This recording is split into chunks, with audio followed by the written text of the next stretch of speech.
नमस्कार, आप देख रहे हैं जज्बा 24 न्यूज और मैं हूं आपके साथ श्वेता। तो चलिए रुक करते हैं आज की प्रमुख और बड़ी खबर पर।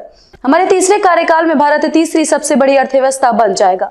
पीएम मोदी देश दुनिया की आर्थिक महाशक्ति बनने की राह पर। प्रधानमंत्री नरेंद्र मोदी ने शुक्रवार को विश्वास जताया है कि केंद्र में भारतीय जनता पार्टी सरकार के लगातार तीसरे कार्यकाल के दौरान देश दुनिया की सबसे बड़ी अर्थव्यवस्था बनकर उभरेगा। राष्ट्रीय राजधानी में भारत मंडपम में भारत मोबिलिटी ग्लोबल एक्सपो को संबोधित करते हुए पीएम ने कहा है कि यह निश्चित है कि भारत हमारे तीसरे कार्यकाल के दौरान दुनिया की तीसरी सबसे बड़ी अर्थव्यवस्था बन जाएगा। पिछले 10 वर्षों में सरकार के प्रयासों से लगभग 25 करोड़ लोग गरीबी से बाहर आए हैं। आज भारत 2047 तक देश को विकसित बनाने की दिशा में आगे बढ़ रहा है। इस लक्ष्य की प्राप्ति में मोबिलिटी सेक्टर बहुत ही बड़ी भूमिका निभाएगा।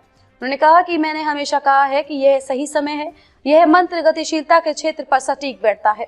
भारत चांद पर है और तेजी से आगे बढ़ रहा है। यह गतिशीलता क्षेत्र के लिए स्वर्ण युग की शुरुआत है। आज देश की अर्थव्यवस्था तेजी से बढ़ रही है। पीएम मोदी ने कहा कि देश में अपनी आकांक्षाओं और आशाओं के एक साथ एक नए मध्य वर्ग का उदय देखा है। देश में अपनी आकांक्षाओं और आशाओं के साथ एक नया मध्य वर्ग उभरा है। मध्य वर्ग की आय और सीमा का विस्तार किया गया है। ये कारक गतिशीलता क्षेत्र में नई ऊंचाइयां सुनिश्चित करेगा। 2014 से पहले भारत में 12 करोड़ कारें बिकती थी। 2014 के बाद से 21 करोड़ से अधिक कारों की बिक्री हुई है। उन्होंने कहा कि 2014 से पहले सालाना 2000 करोड़ इलेक्ट्रिक कारें बिकती थी। अब सालाना आधार पर करीब 12 लाख इलेक्ट्रिक कारें बेची जा रही हैं। भारत में यात्री कारों की बिक्री में 60% की वृद्धि देखी गई है। पीएम ने यह भी कहा है कि दोपहिया वाहनों की बिक्री में भी 70% वृद्धि देखी गई है। उन्होंने कहा कि मोबिलिटी सेक्टर में अभूतपूर्व बदलाव आया है। आज का भारत भविष्य के परिदृश्य को ध्यान में रखते हुए नई नीतियों पर भरोसा कर रहा है। यह दृष्टि अंतरिम बजट में भी झलकती है। हालांकि हम नई सरकार बनने के बाद पूर्ण बजट पेश करेंगे। भारत विश्व की आर्थिक शक्ति बनने की राह पर है। पीएम मोदी ने अंतर्राष्ट्रीय मंच पर देश के घटक उद्योग की बड़ी प्रतिस्पर्धा पर प्रकाश डालते हुए भारत के विभिन्न एक वार्षिक आर्थिक महाशक्ति के रूप में विकसित होने के बारे में भी आशावाद व्यक्त किया है। भारत दुनिया की आर्थिक महाशक्ति बनने की राह पर है। आज भारत यात्री वाहनों का तीसरा सबसे बड़ा बाजार है। हम वाणिज्यिक वाहन बनाने वाला तीसरा सबसे बड़ा देश है। हमारा घटक उद्योग विश्व स्तर पर प्रतिस्पर्धी बन रहा है। उन्होंने कहा कि 2014 में देश का पूंजीगत व्यय 2 लाख करोड़ रुपए से कम था। अब यह 11 लाख करोड़ रुपए है।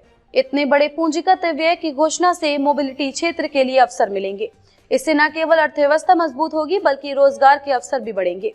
सड़क, रेलवे, जलमार्ग और वायुमार्ग जैसे विभिन्न क्षेत्रों के कायाकल्प के लिए महत्वपूर्ण निवेश को जिम्मेदार ठहराते हुए पीएम ने पिछले दशक में उल्लेखनीय बुनियादी ढांचागत विकास पर प्रकाश डाला है। उन्होंने कहा कि इस विशाल निवेश के कारण सड़क, रेलवे, जलमार्ग और वायुमार्ग सहित क्षेत्रों का कायाकल्प हुआ है।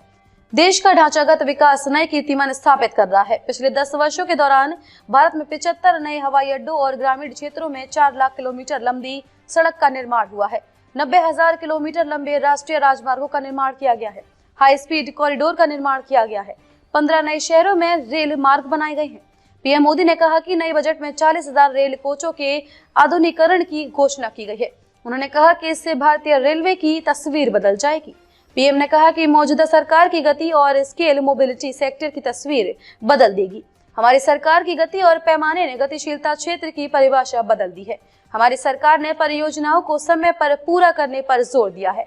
हमारी सरकार ने सुगम परिवहन के लिए ऐतिहासिक बदलाव किए हैं। PM GatiShakti national master plan योजना के जरिए देश में एकीकृत परिवहन को बढ़ावा दिया जा रहा है। लॉजिस्टिक श्रृंखला को आधुनिक बनाने के लिए सरकार ने राष्ट्रीय लॉजिस्टिक नीति बनाई है। कल के बजट में घोषित रेलवे कॉरिडोर से हमारे देश में परिवहन आसान हो जाएगा। हाईवे और आधुनिक एक्सप्रेसवे के माध्यम से देश में कनेक्टिविटी लगातार मजबूत हो रही है। खबरों में अब तक के लिए बस इतना ही। फिर होगी आपसे मुलाकात ऐसी किसी बड़ी और खास खबर के साथ। तब तक के लिए नमस्कार और देखते रहिए जज्बात 24 न्यूज।